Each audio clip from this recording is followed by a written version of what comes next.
It's hard to forget the 14th of February of the year 2018, where I was actually here in the U.S. Senate when news reports began to emerge that there had been a shooting at a school in South Florida, where I live. I was, at the time, well, I am still now, but at the time, all four of my kids were in school in South Florida. And as a parent, the first thing that flashes in your mind is, where and which school was it?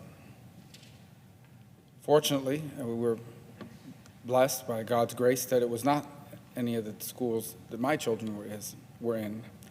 But sadly, there were other Floridians on that day who were impacted in ways that I think clearly forever changed their lives, but I think has also impacted the nation. It is now well known what happened on that terrible day, a day of complete horror that shocked the nation.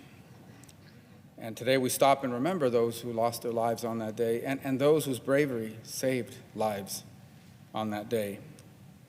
We've learned much since that day about the things that went wrong with law enforcement, with the FBI, with local authorities, with the school district. And that work continues.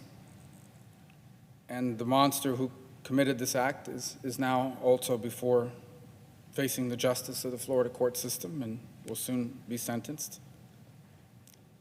But I wanted to spend the brief time we had to talk about it here today to focus on what has happened since that day, and in particular the extraordinary work of some of the parents of those children who lost their lives on that tragic day, because they've turned their pain into activism in ways that have had concrete and meaningful impact.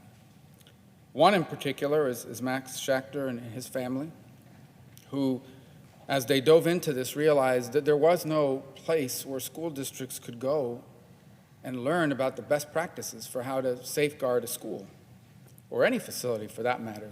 Everyone was off doing their own thing, being pitched contracts and ideas by different companies who said, we can add this, we can give you that.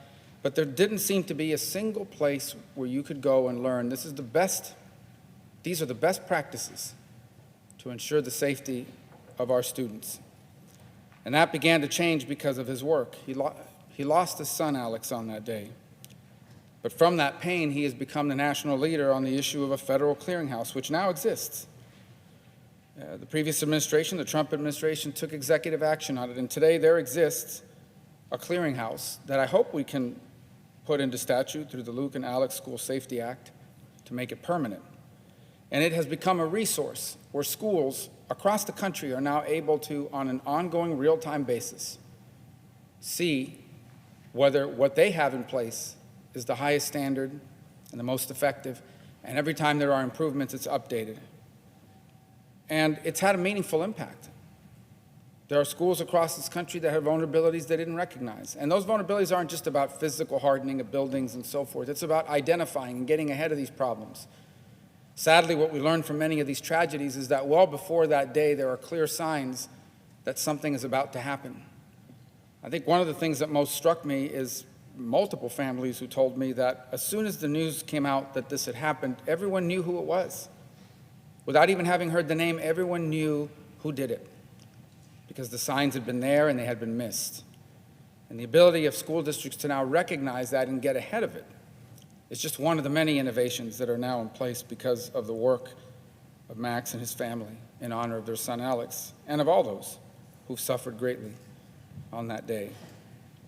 And so I think it's important not just to obviously remember the extraordinary pain, the horrific events of that moment, but also to remember how these brave American families have since that day taken their pain and turned it into action. And that today, across this country, many of our schools are better positioned to prevent this from ever happening to anyone else because of what they've done with this tragedy. And I wanted to take this moment today to commemorate and recognize their hard work and the work they and other families are doing, not simply to raise awareness, but to spur real concrete action that makes a meaningful difference.